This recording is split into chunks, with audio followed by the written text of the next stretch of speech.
ZEE5 ಇರುವಾಗ ನೀವು ನಿಮ್ಮ ನೆಚ್ಚಿನ ಶೋಗಳನ್ನ ಎಂದಿಗೂ ಮಿಸ್ ಮಾಡಿಕೊಳ್ಳುವುದಿಲ್ಲ. ಅದು ಸಂಪೂರ್ಣ ಉಚಿತವಾಗಿ. ಅಂಬಿಕಾ ಇಲ್ಲ ಅನ್ನೋದನ್ನ ನಾನು ಯಾವತ್ತೂ ನಂಬಲ್ಲ. ಎಲ್ಲರಿಗೂ ಅಂಬಿಕಾ ಪ್ರಪಂಚದಲ್ಲಿ ಒಬ್ರು.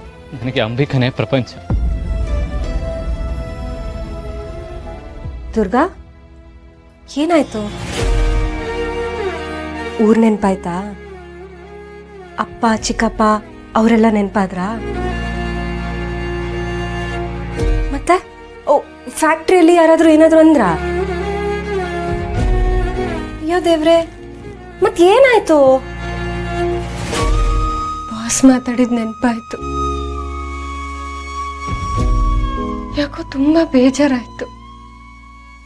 ಕೆಲವು ಸಲ ಕೆಲವ್ರನ್ನ ನೋಡಿ ಅವ್ರಿಗೇನು ಸಮಸ್ಯೆ ಇಲ್ಲ, ದುಡ್ಡು ಆಸ್ತಿ ಅಂತಸ್ತು ಒಳ್ಳೆ ಕೆಲಸ ಎಲ್ಲ ಇದೆ ಅನ್ಕೋತೀವಿ. ಆದ್ರೆ ಅವ್ರವ್ರ ನೋವು ಅವರಿಗೆ ಗೊತ್ತಿರುತ್ತೆ ಅಲ್ವಾ? ಹೌದು ದುರ್ಗಾ, ಅವ್ರ ನೋವು ನಂಗೆ ತುಂಬಾ ಚೆನ್ನಾಗಿ ಅರ್ಥ ಆಗುತ್ತೆ. ಒಬ್ರನ್ನ ಕಳ್ಕೊಂಡಾಗ ಆಗೋ ನೋವು, ಅವ್ರು ಮತ್ತೆ ನಮ್ಮ ಹತ್ರ ವಾಪಸ್ ಬರಲ್ಲ ಅನ್ನೋ ನೋವು ತುಂಬಾ ಕಾಡುತ್ತೆ.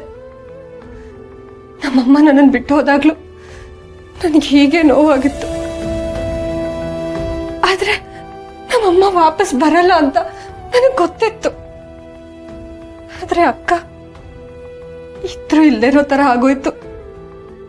ನಾವು ತುಂಬಾ ಇಷ್ಟಪಡೋರ್ನ ಕಳ್ಕೊಳ್ಳೋದು ಅಂದ್ರೆ ನಮ್ಮನ್ನ ನಾವೇ ಕಳ್ಕೊಂಡಾಗೆ. ಕ್ಷಮಿಸು ದುರ್ಗಾ, ನಾನು ನಿನ್ನನ್ನ ಇಲ್ಲಿ ಕರ್ಕೊಂಡ್ ಬರೋವಾಗ ನಿನ್ನ ಅಕ್ಕನ ಹುಡ್ಕೋದಕ್ಕೆ ಸಹಾಯ ಮಾಡ್ತೀನಿ ಅಂತ ನಾನು ಹೇಳಿದ್ದೆ. ಆದ್ರೆ ನಿನ್ನ ನನ್ನ ಸ್ವಾರ್ಥಕ್ಕೋಸ್ಕರ ಈ ಫ್ಯಾಕ್ಟ್ರಿಗೆ ಸೇರಿಸಿ ನಿನ್ನ ಅಕ್ಕನ ಬಗ್ಗೆ ನಾನು ಯೋಚನೆ ಮಾಡ್ತಾ ಇಲ್ವಲ್ಲ ಅಂತ ನನ್ಗೆ ನನ್ನ ಬಗ್ಗೆ ಗಿಲ್ಟ್ ಕಾಡ್ತಾ ಇದೆ.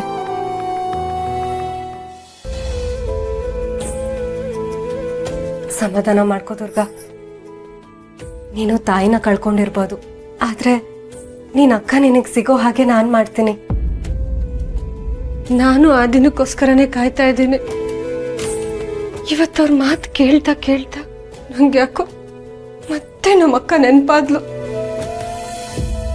ಕೆಲವೊಂದ್ಸಲ ನನ್ನ ಜೀವನದ ಉದ್ದೇಶನೇ ಅವಳು ಹುಡ್ಕೋದು ಅನ್ಸುತ್ತೆ.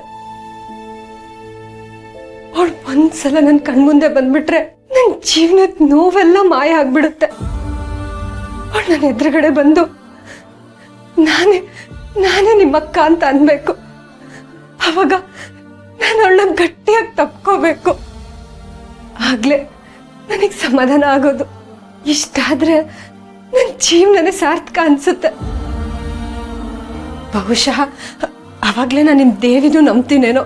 ಆ ದಿನ ಬಂದೇ ಬರುತ್ತೆ ದುರ್ಗಾ. ನಂಬಿಕೆ ಕಳ್ಕೊಳ್ಳೋ ಹಾಗೆ ಮಾಡ್ದವಳ್ಗೆ ನಂಬಿಕೆ ಹುಟ್ಸೋ ಹಾಗೆ ಮಾಡೋದಕ್ಕೂ ಗೊತ್ತಿರತ್ತೆ. ಅವಳ ಆಶೀರ್ವಾದ ನಿನ್ ಮೇಲಿದೆ. ನೀನ್ ಅಕ್ಕ ಸಿಕ್ಕೇ ಸಿಗ್ತಾಳೆ. ಅವಳನ್ನ ಹುಡ್ಕೋದಕ್ಕೆ ಏನೇನ್ ಸಹಾಯ ಮಾಡ್ಬೇಕೋ ಅದನ್ನೆಲ್ಲ ನಾನು ಮಾಡ್ತೀನಿ. ಸಮಾಧಾನ ಮಾಡ್ಕೋ ದುರ್ಗಾ. ನಿನ್ನ ಅಕ್ಕ ಸಿಗ್ತಾಳೆ.